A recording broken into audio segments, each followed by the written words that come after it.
All right, so this is what we did today. Today we worked on the continuation from last week.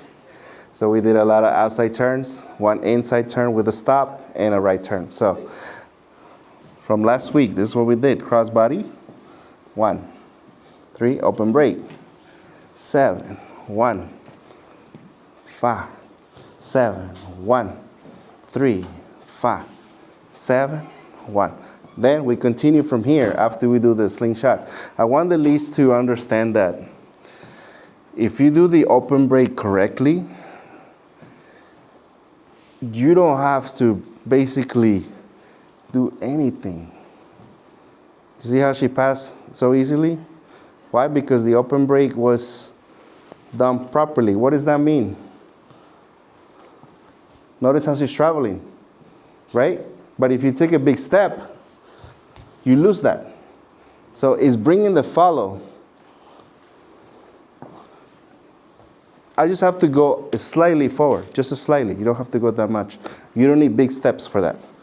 Axel turn, 5. Then from here, outside turn, passing the hand, below. Yes? Then from here, open break, 1, 2, and 3. Hand toss however you want. At least you can hand toss to the side. Or just simply go above the head and let the hand go. Yes? Then, for this position, we're going to do inside turn. At least remember we have to keep tracing. Even though we don't trace fully with our hand, we're tracing with the eye too. 5, 6, 7. 1, 3, and then I can do the turn. Okay?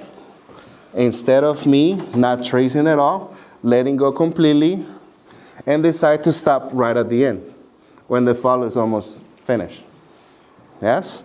So here, 1, 3, 5, 6, 7.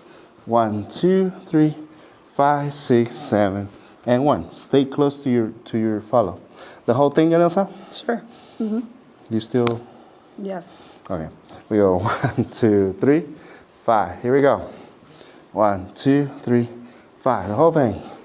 1, 2, 3, 5, 6, 7. 1, 2, 3, 5, 6, 7. 1, 2, 3, 5, 6, 7. 1, 2, 3, 5, 6 straight. 1, 2, 3, 5, 6, 7. 1, 2, 3, 5, 6. Done. Yes?